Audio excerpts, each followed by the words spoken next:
नमस्कार। आप देख रहे हैं टिप्स सिविल सर्विसेज और मैं हूं श्रीकांत त्रिपाठी। रोज की तरह आज भी हम महिला पर्यवेक्षक पदों के लिए और मध्य प्रदेश लोक सेवा आयोग द्वारा आयोजित विभिन्न परीक्षाओं के लिए हम चर्चा करने जा रहे हैं। बेसिकली महिला पर्यवेक्षक का जो परिशिष्ट 2 है, खंड 2 है, उसमें यूनिट नंबर हम 2 की चर्चा अभी कर रहे हैं।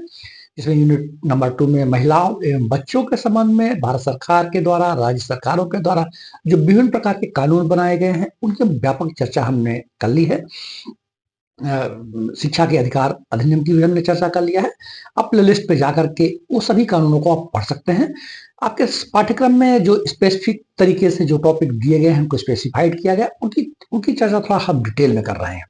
जैसे हमने पिछले वीडियो में शिक्षा के अधिकार अधिनियम की चर्चा कर लिया। आज हम अपनी चर्चा को आगे बढ़ाते हुए घरेलू हिंसा की चर्चा करेंगे।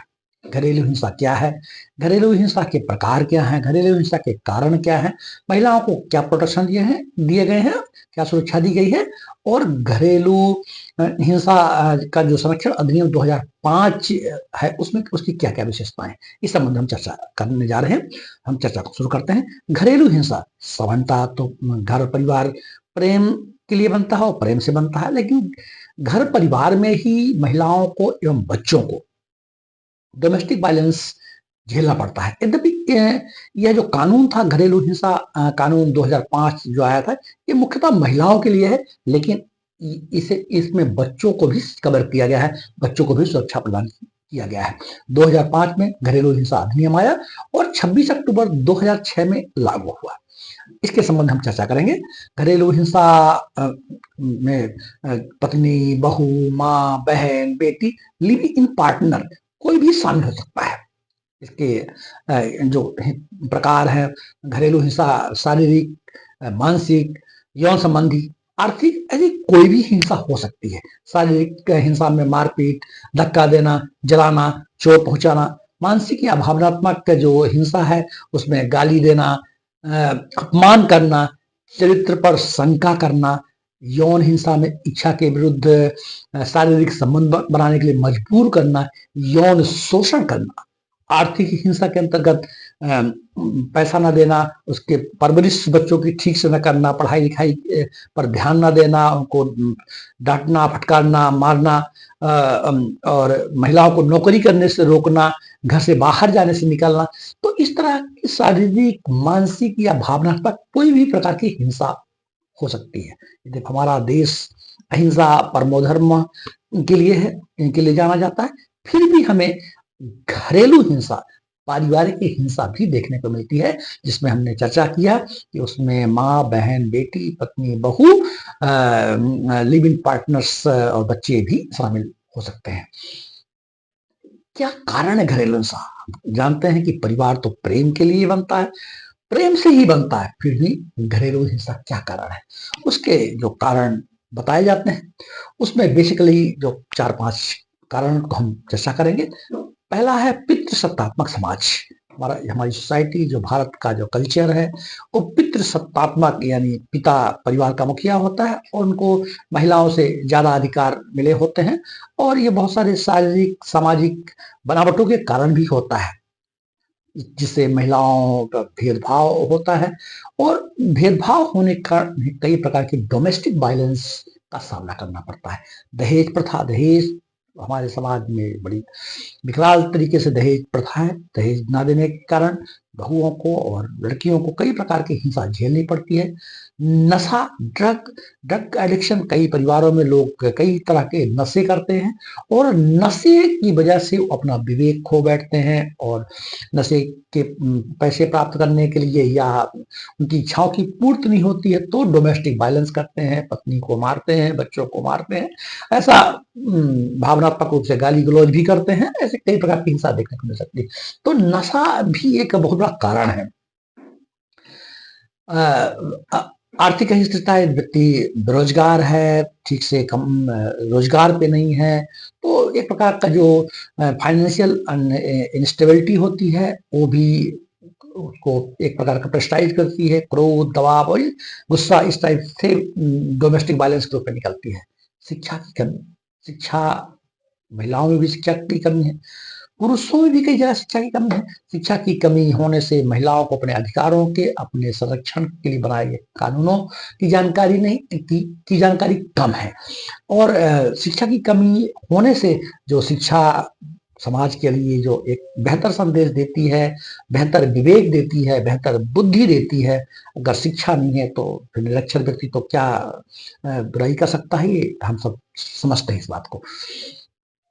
कम हमारे जो कानून है उनका ठीक से पालन नहीं हो पाता। कमजोर का जो कानून है, कानून कई बार क्या जो एक्ट बनाए गए हैं, ऐसा जब भी प्रकरण जाते हैं कोर्ट में और पुलिस स्टेशन में, तो ऐसा माना जाता है कि ये चूंकि पारिवारिक समस्या है, इसको पारिवारिक समस्या को परिवार की तरह से ही मिल बैठ करके ही साझेदारी से, समझौते से निपटाना आना चाहिए।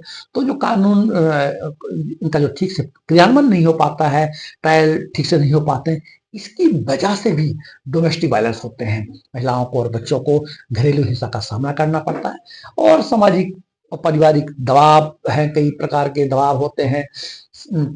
जो रिश्ते होते हैं, पति पत्नी, माँ बहन, बेटी, लिव इन पार्टनर, ये सभी रिश्ते, इनमें ठीक से कम्युनिकेशन ना हो, हम अपनी बातों को, जो एक दूसरे की गिला और शिकवा है, जो शंका और संदेह है, उसको प्रॉपर कम्युनिकेट न करने से, प्रॉपर संचार न करने से, वार्तालाप न करने से, संवाद न होने से रिश्तों में तनाव आता है। और रिश्तों में तनाव आने से डोमेस्टिक वायलेंस महिलाओं को झेलना पड़ता है, बच्चों को झेलना पड़ता है। तो ये हमारे डोमेस्टिक वायलेंस की बात है।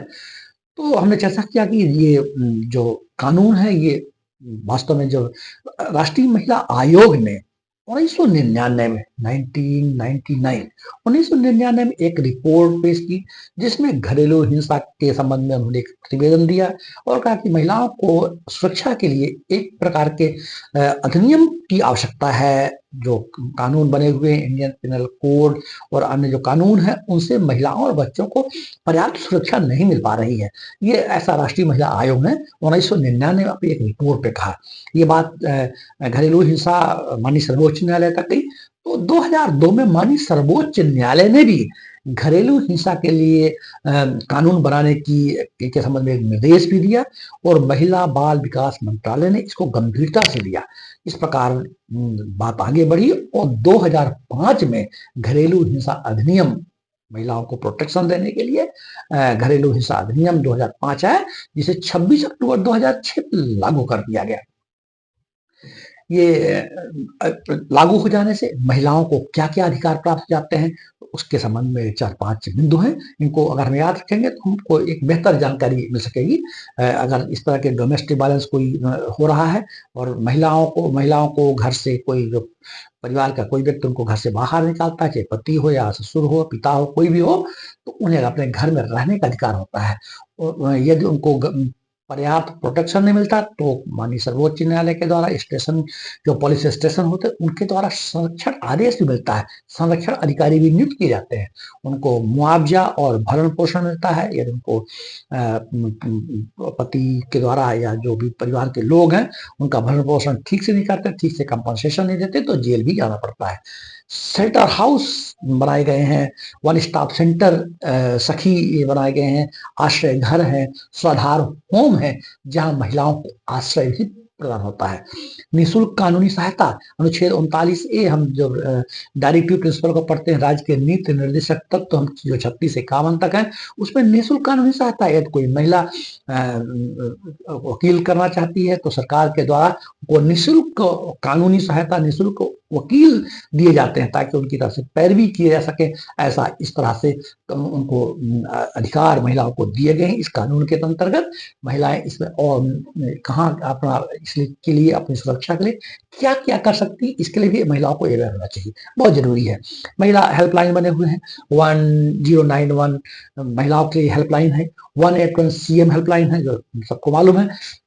आप किसी नजदीकी पुलिस स्टेशन में जाकर के शिकायत को कंप्लेंट फाइल कर सकते हैं। ई फाइलिंग, EFIR आजकल होने लग गई है, तो आप ई फाइलिंग से भी कर सकते हैं।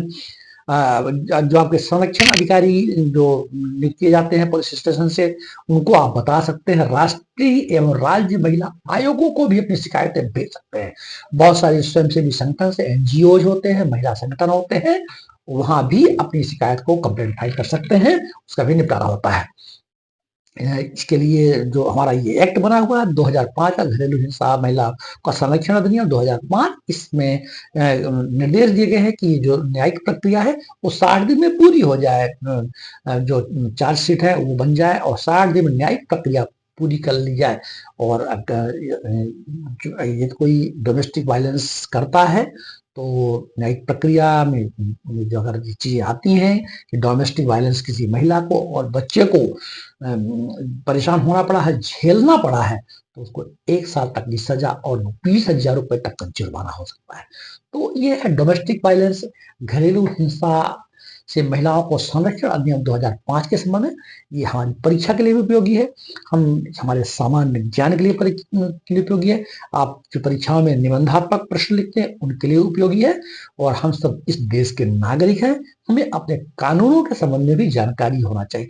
तो इस तरह या जो हमारा एक प्रयास है वो सभी के लिए है, जो परीक्षाएं दे रहे हैं उनके लिए भी है, और जो परीक्षाएं नहीं दे रहे हैं उनको भी अपने कानून के संबंध में जानकारी होना चाहिए, क्योंकि डोमेस्टिक वायलेंस भी एक प्रकार का वायलेंस है और उसको भी हमें समझ होना चाहिए। तो आज इतना ही। यदि आप हमारी बात को ठीक से समझ पाए हैं और आपको अच्छा लग रहा है तो आप इस बात को साझा कर सकते हैं, दूसरों से बता सकते हैं, लाइक शेयर और सब्सक्राइब कर सकते हैं। जय हिंद, जय भारत।